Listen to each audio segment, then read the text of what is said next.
Thank you guys for tuning in to another recap show of the Sit Down Malik. Right as we recap a Bengals game again, presented by First Star Logistics. I'm your host Malik Wright, joined by my co-host Daniel Alameda. As always, just got back from the game a little while ago. Had a time to digest everything that took place today: the good, the bad, the ugly, and everything in between. Um, Judging by the comments in the comment section, there is a very large contingency base of the people um that are in this live that are pissed, and rightfully so. I feel like there's a lot of people who are trying to find a person to point the blame at or a group to point the blame at. And I can genuinely say this was a collective effort, but I also want to say, obviously, you expect a guy like Tyler Boyd to make that catch. But the disrespect, right, and how everybody is completely hard on this guy for a colossal f up that was the entire team's fault is not just on Tyler Boyd. But we'll get to that. Want to remind everybody, if you guys could do us a huge favor, I know we're all pissed, but if you can guys do us a huge favor and give this video a like, subscribe to the YouTube channel, and turn on post notifications so you guys can catch when we go live. Daniel, what were your thoughts on the game?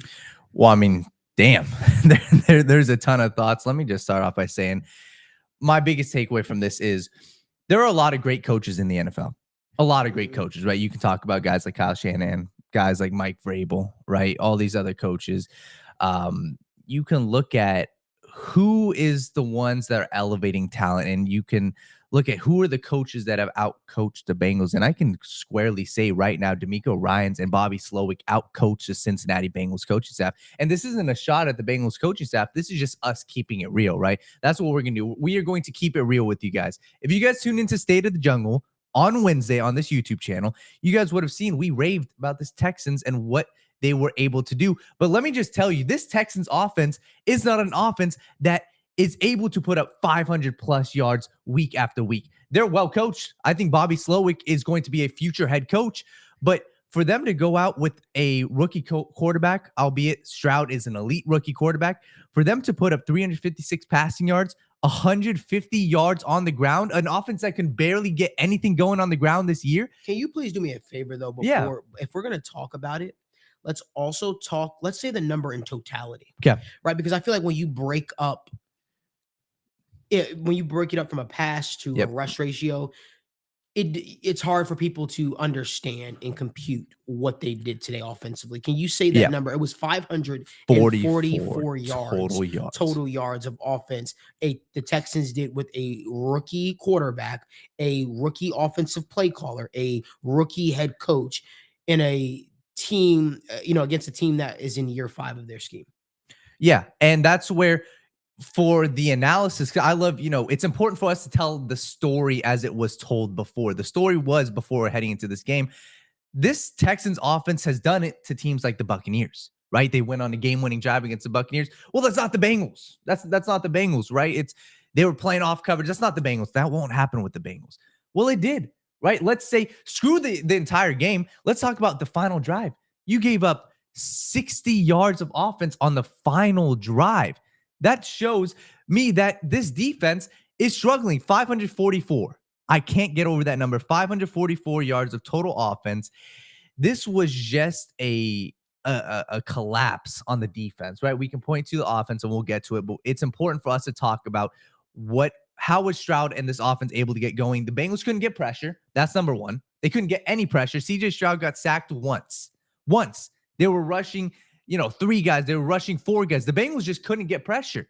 And my frustration with this is I look at the first drive and the Bengals shut the Texans out because they brought pressure, Malik. So that's my issue with this. And I'm sure Bengals fans all feel the same way. Oh, how's Noah Brown getting open? How's he still getting open? How has this happened play after play after play? It's because the Bengals didn't adjust defensively. They let them do the same exact thing. Play action rollout, 6 seconds to throw. What was the one thing we said before this game that you couldn't let happen? You can't let CJ Stroud have time to throw. You didn't for the first drive, and then the rest of the game, screw that, right? You let him have time to throw. So that's my biggest concern. And when you boil it down in the NFL, that's one of the biggest things is, can you get pressure on the quarterback? It's that simple. You look at Super Bowls have been won and lost. Can you get pressure on Patrick Mahomes? Can you get pressure on Tom Brady? Could you get pressure on CJ Stroud with this offensive line? No, you could not. And that's my biggest gripe with today, Malik. Yeah, I mean, I have a lot more that I want to say, but you do know I am feeling a little bit under the weather, so I want to let you continue to carry the mantle. Do you have any bright spots that you want to talk about for today? Bright spots. I think the way that the Bengals fought back is a bright spot. I think that's the Cincinnati Bengals that we have always known. It's, let me have this conversation, right? We were ridiculed on the show about how we criticize the Cincinnati Bengals defense and how we discuss them, right? The Cincinnati Bengals defense has been largely, efficient because of the timely turnovers. That's how they've won football games. You look at the Seahawks game, timely turnovers. You look at the 49ers game, timely turnovers. That's not to say that they haven't been a good defense, but that's to show that, hey, you can let up 70 yards. You can bend, but you don't break. Well, today they broke. And that's goes to show you guys this style of defense. It only works if you're getting the turnovers, right? And albeit for the first 40 something minutes of the game, you didn't. You got bailed out at the end by Cam Taylor-Britt. Amazing play by him. But if that didn't happen, CJ Stroud, 0 interceptions on 38 passing attempts. That's not sustainable. This Bengals defense has been sustainable because they were able to get turnovers, because they were able to force these timely turnovers. But you guys can all see what happened today. You guys can all see when the Bengals aren't getting these turnovers, this bend but don't break defense, it doesn't work because you're breaking. So I hate to be negative. I think another bright spot too, Jamar Chase was clearly not himself and the offense still was rolling early. I think, it was very clear if you guys were watching too. Jamar Chase was used mainly as a decoy. As soon as he went off, you saw he had the back pad on. His back clearly wasn't right. Still had the amazing touchdown, but before that, he was only targeted twice. He was clearly out there just, kind of going through the motions. Your offense was still rolling, especially that first drive. I loved how they got the tight ends involved. Let me just say that. Tanner Hudson, Drew Sample, obviously forced an interception, went through his hands, Joe Burrow. But I loved how they're getting the tight ends more involved. This shows, hey, having tight ends on offense actually helps. I don't know, man. It's just hard to look at it. Like I said, normally I'm happy with like BJ Hill, but this pass rush did nothing. And I'm not going to sit up here and lie to you guys and say I'm super happy about this team. Cam Taylor-Britt looked good. Nick Scott still having the same issue. So it's very hard for me to have a serious bright spot. I think this goes to show that this Bengals team, they've got a lot to overcome still. Joe Burrow, still superstar quarterback, mate, has some issue. But yeah, man, I'm really struggling to find some bright spots. So just so you guys know, I'm feeling a little bit under weather. I'm gonna say what I have to say. So first and foremost, there's a large contingency of Bengals fans who don't understand why everyone was screaming "run the football" on first and whatever it was when you were clearly in the opponent's red zone. Yes, the Texans had 3 timeouts. The goal behind running the football, not with Joe Burrow, with your actual running back who you decided to bring back, was to take time off the clock and force the Texans into a situation in which they have to use the timeouts.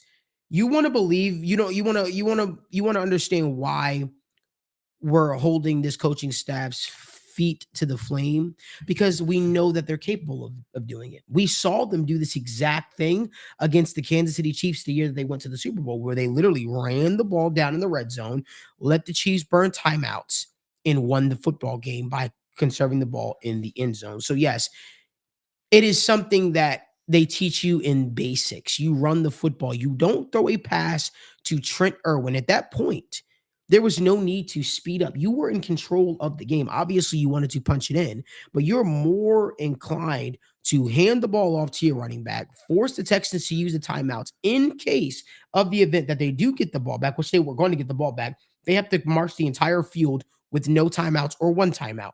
You don't want to have them in a situation in which they have all 3 timeouts. I don't know why that's hard for people to understand, but there's a large tendency of people who said, well, you should have scored when you scored. That's why it's very difficult for me to just completely look at Tyler Boyd right now and just go ham. Obviously, that's a play he should have made. In hindsight, 2020, he should have caught that pass. He catches that pass, we're looking golden. But simple fact is, you hand the ball off to your running back, you let them drain the clock, and or you force the Texans to use their timeouts, and you're sitting better. You're sitting in a better position, not settling for a field goal. The plays on that particular drive when they were in the red zone was an out pass to Tyler Boyd. It was a quarterback draw. Or Trent Irwin. Yep. It's not to Tyler Boyd, to Trent Irwin, a quarterback draw by Joe Burrow, and it was a pass to Tyler Boyd, which was dropped to settle for the field goal. Stamina, I see what you're saying in the comment section, so let's talk about it, my man. You said I crushed you in front of my followers, saying that Burrow doesn't, sorry, let me go all the way back to it. Crushed me in front of everyone when you said Burrow has the freedom to audible whenever he wants. Today was not Burrow changing plays. Today was on Taylor. Wrong.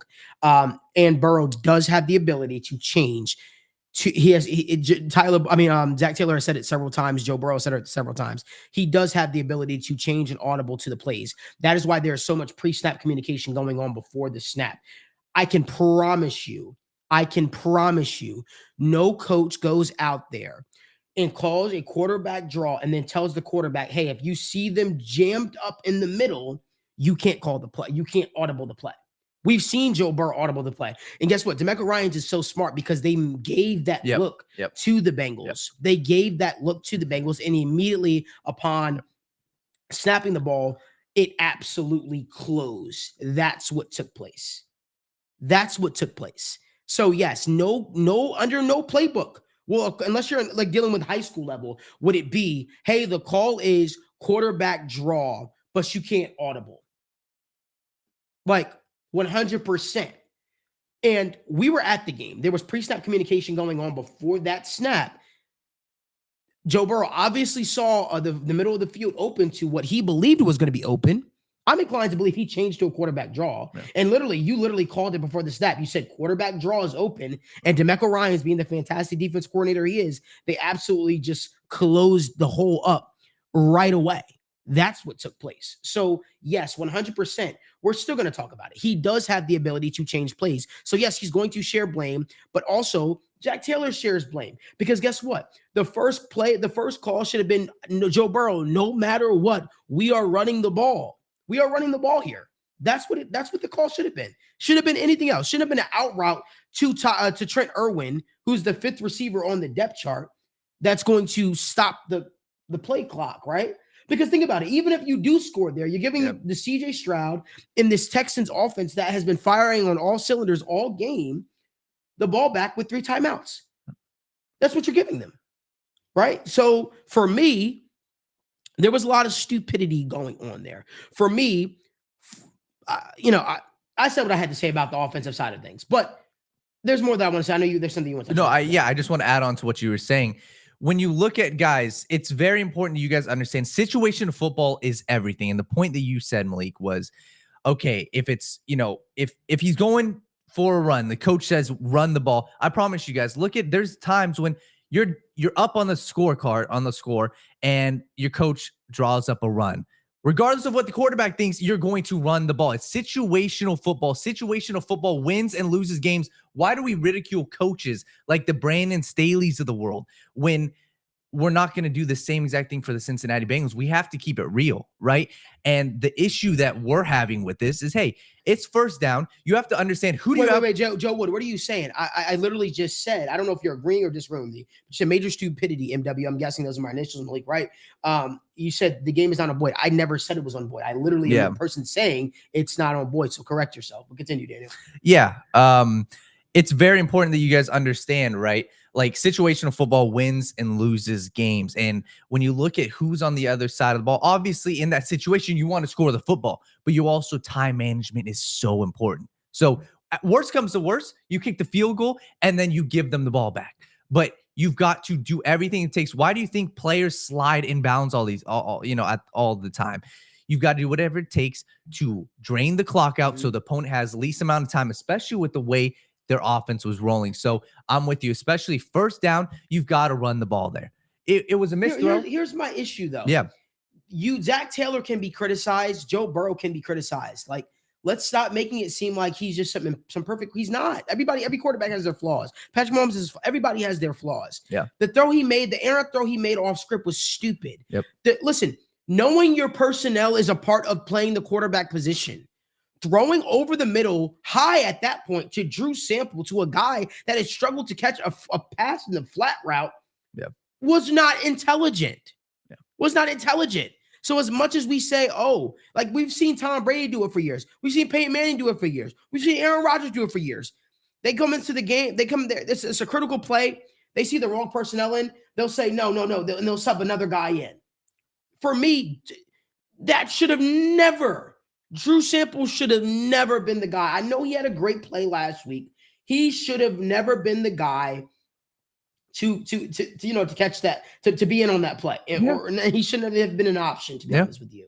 Tanner Hudson was giving the Texans problems all game, and yet and still Drew Sample was the call deep over the middle. Yeah. So yes, there's a part of the game of knowing your personnel. There's a part of the game about, Joe Burrow says his calf is feeling healthy, holding the ball, taking errant sacks. For me, there was no reason to launch a ball into the end zone with double coverage while scrambling on the run. There was no reason. He made some plays. He's the reason why we were still obviously in the game offensively at points where he ran and scrambled and found a receiver down the field, Jamar Chase. But he also made a lot of stupid throws, un-Burrow-esque type of plays today. And that's the point where I'm at. And for me, that's where I'm like, the criticism is real. But if we're talking about that red zone play, that red zone drive, 100% on the staff, on Burrow, they share a collective effort into not running the football, right? But keeping it going. Let's talk about Lou Anarumo. Let's talk about the defensive coordinator, right? You said something very, very poignant, Daniel, I would say a couple weeks ago, where you said the Bengals defense relies on timely turnovers. And that couldn't be, even more than the truth. The fact is they didn't get those turnovers until it was basically too late. Yep. Right. They didn't get those turnovers in the game that they were so reliant on, those strip sacks, that they were so reliant on, those big plays. And what did we see? We saw a Bengals defense that gave up a lot of yardage through the air to Noah Brown. 172 yards, something like that. And it was the same play over and over again. It felt like the play action pass where the running back receiver or tight end will come across the line of scrimmage, or not the line of scrimmage, but behind the backfield. Play action, Vic toss. CJ Stroud rolls one way, rolls back the other way, finds Noah Brown. That's what it felt like. It was a repeated play over and over and over again. And to me, there was no adjustment made. This is me once again calling to Lou Anarumo. A change should be made at safety. Needs to be. It needs to be made at safety. And it should be Jordan Battle. I'm here to tell you right now, Nick Scott, I understand you paid him what you paid him, and maybe you feel inclined to pay him. Maybe you feel inclined to play him because you paid him what you did. But you know what you have in him. It's multiple weeks into the season. You know what you have at this point in time in him. So make the decision, make the call, and make it for the betterment of the football team. Because right now, this team's suffering. Every snap that he plays out there, this team is suffering. Missed tackle after missed tackle. There was a lot of missed tackles out there today, but I saw several that were from him. But we say it week after week. I'm not a bully, so I'm not going to bully him on the show. That needs to change. For me, I understand, we talked about it a little bit where we said the tight end position is such a glaring weakness against this Bengals. I'm sorry, the tight end position is such a glaring weakness against this Bengals defense. If you have a quarterback and a capable tight end, you can eat against this Bengals defense. Dalton Schultz, time and time again. And for me, it was like we were running the same exact defense over and over again. You refuse to put pressure on a guy in CJ Stroud, even though it worked in the first drive. Yeah. You decided to sit back there, play zone. To me, there's a lot of blame to go around, but I'll just settle on this. The defense didn't show up today, right? In the way that you expected to do. By the way, props to Cam Taylor-Britt. He was a big reason why the Bengals were even had a shot in this game again. But if we're talking about just everything as a whole, it's down the drain, right? The offense continuously having drives where they stall out over and over and over and over again. man, it's bad.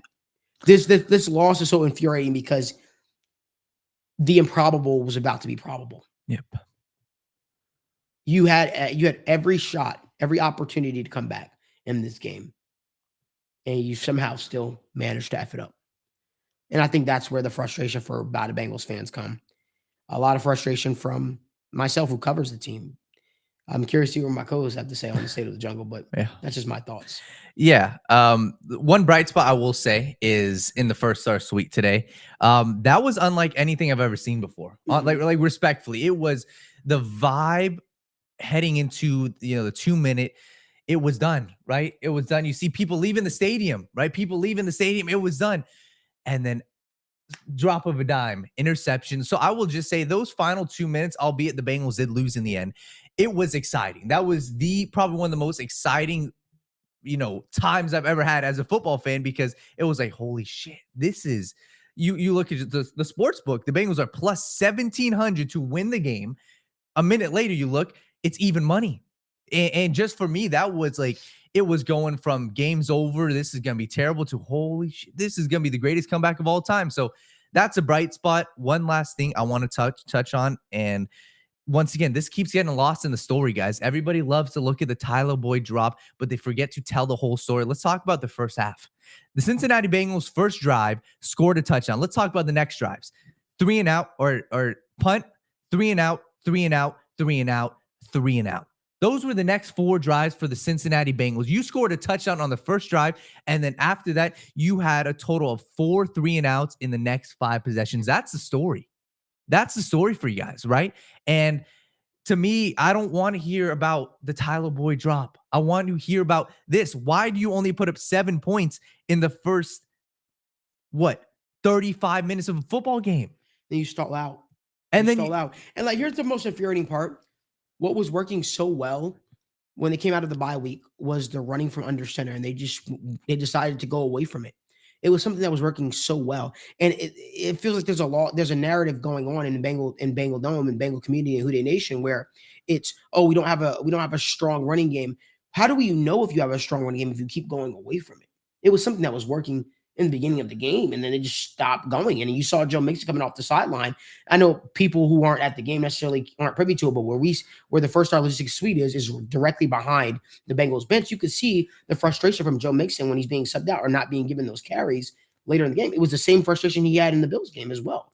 So it was one of those things where it's like, if the running game is working for you, and it is working, you, no matter what, if the running game is not working, right, you still have to try to keep a defense honest. You can't just sit back and do whatever. Like, for me, like, when you were facing the Niners and you utilized the run game against an elite linebacker in Fred Warner and Dre Greenlaw, and it was working for you, and then you somehow don't do it against the Buffalo Bills, who don't really have an elite linebacker because Matt Milano's out, and every team has been able to run on them this year.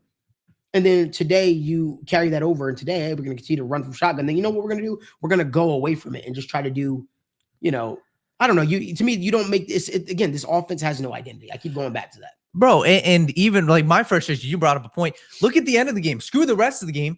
My frustration, Joe Mixon has an elite run. You see him pounding his chest, stadium's going crazy. You sub him out. And this is exactly what you were talking about, right? Like, it's a 20, 15-yard run, first down, crowd's going crazy. You sub him out and you start throwing the ball. How many times do you guys can attest to this?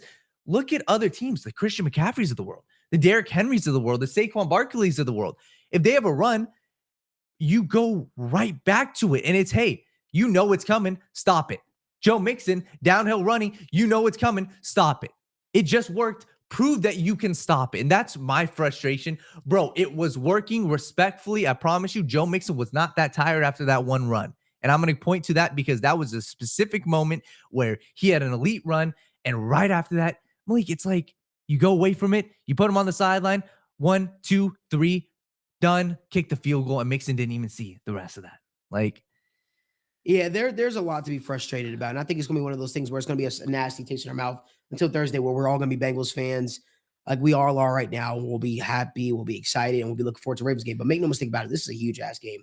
It's a huge game because the fact of the matter is, this is I don't want to say this is make or break because that's dramatic, I would say, but you need to win this game. The Bengals are 1-4 right now in the AFC, and they need to get ahead of them. They need to get ahead of this thing because the schedule doesn't get any easier. You still have a lot of tough games down the stretch.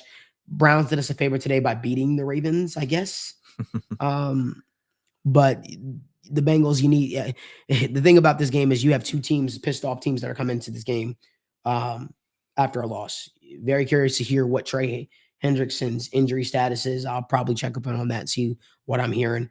But I don't know, man. I guess the saltiness that tastes this in my mouth is because you didn't deserve to win this game, but in the end, you were right in the situation, you had the chance to win the game.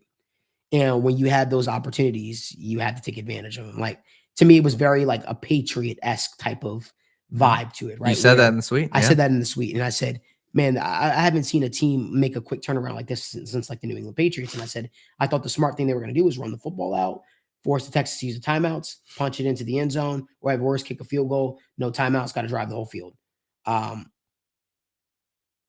It's one of those things where it's just interesting. It's just interesting, but you know, onward and upward. That's my mentality. Onward and upward. Good on the Houston Texans. They're building something special there with their offensive coordinator, their head coach, and fair play. It was a good victory for them. But the Bengals need to make sure Trey Hendrickson is good because they need him from a pass rushing standpoint. And C. Griff says, I heard Trey seemed to be walking fine in the shot. Yeah, that was a report on Twitter. But we'll see. We'll see how this whole thing shakes out. I want to get to maybe answer a couple questions and get out of here. Yeah, if you guys have any questions, drop them down below. I know we got some people are asking, all right, overall, real quick, what's your thoughts, Ravens? How do you see that game going? And how are you impressed with the Ravens, what they've done so far? Oh, yeah, I'm very impressed with the Ravens, man. I think the Ravens always play the Bengals tough, and I feel like that's just such a ratcheted up environment. You're talking about in Baltimore on a Thursday night, coming off of a loss, with the ability to beat the team that knocked you guys out of the playoffs last year with Lamar Jackson healthy. I think it's the second time fully or third time fully we get Joe Burrow versus Lamar Jackson. It's one of those things where maybe is it the fourth time they faced? I don't know exactly the number. I know a lot of the guys been in and out, but it's a tough game. It's a tough game for the Bengals. It's one of those ones where you need to be all hands on deck. This has to be a week in which the offense gets going, the offense stays going, right? You can't fizzle out this game. And the defense better mind their P's and Q's because Lamar Jackson is going to test them deep. He seems to be more acclimated to this passing game. You got to be able to score 25 plus to beat the Ravens. Let's just call it what it is.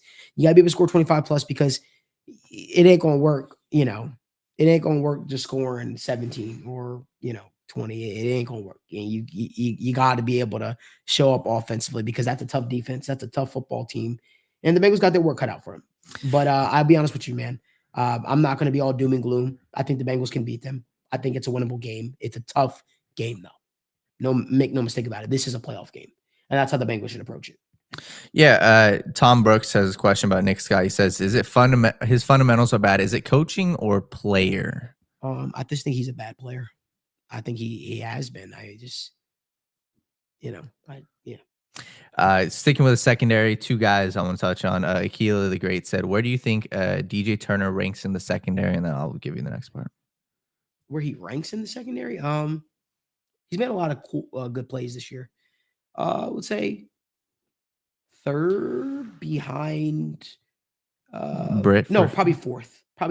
Yeah. Behind Britt, behind Hill, behind Hilton, probably. Hill's made a lot of critical plays for us. So the next question I was going to say is, what do you think? Just talk about Dax Hill, because I mean Dax Hill, he had a couple huge plays. What do you think about his evolution so far this year? Dax Hill, he's played well. He made a great play today where he was able to draw the ball loose. I think Dax Hill's continued to round into form. I definitely think he's getting more teams respect where I feel like they're more hesitant because they know he's back there. They know he is ball hawking. But yeah, obviously you want to see him make more splash plays, if you will. But I think that's a credit to almost like the Jesse Bates thing, right? Where teams were like, hey, we're not going to throw his way because he's lurking back there. Yep. So I think it's one of those things where Dax Hill, I feel like Dax Hill never makes the same mistake twice. That's what I feel. Yeah, and he made a couple huge plays today. I'll give one more. Mhm. Somebody was asking about thoughts on Cheeto. He's been good and cooked all year from our guy Landon Van Steen. Yeah, I just think it's the ACL tear is kind of hard to come off of. It's tough. It's tough sometimes. Yeah. All right. Let's get two more. Let's get two more. Landon Van Steen, our guy, running back with him again. He said, "Thoughts on the Steelers? How in the hell are they 6-3?" Man, I just think it's a. I mean, they always find a way to pull these games out, right? They're not a good football team. They just a gritty team that just finds ways to win. It feels like the games that are against the teams that are like fringe or meh. They always get them at home, and it's just perfectly cooked for them. Like I don't know. They're the beneficiary of some lucky scheduling, I would say. And respectfully, they're not very impressive. No. The wins haven't been Their impressive. offense is Jalen Warren, uh, George Pickens sometimes, Deontay Johnson sometimes, unless it's today where he has one reception. I don't know. And let me just warn you guys, teams that win a lot of one-score games the following year aren't necessarily the most luckiest. Every one of their 6 wins has been by 1 score. Last question is a simple one. Do you think that the Cincinnati Bengals can still make the playoffs? I do. I do. It's not it's not written yet. We're not sticking a fork in it yet. The season still has a lot of games left to go, and they still have to. This Ravens game is huge. This Ravens game is huge. But we want to thank you guys for tuning in to another recap show presented by First Star Logistics. Make sure you guys give this video a like, subscribe to the YouTube channel, and make sure you guys join us back here Wednesday live for State of the Jungle. I know it seems doom and gloom, but we're not out of this thing just yet, Bengals fans. We're not out of this. We're not out of this thing just yet. It looks bad right now, but the game against the Ravens is definitely a huge one, and I expect this team to be ready. I expect this team to be ready. They have no other choice, right? Their backs are against the wall. They have to win this game. You can't be 1-4. So, and to answer your question, Randy, man, I do not know what's going on with Joseph Asai. Everyone was expecting that next leap, and we just haven't seen it just yet. But want to thank you guys for tuning in. We'll see you guys next time. Until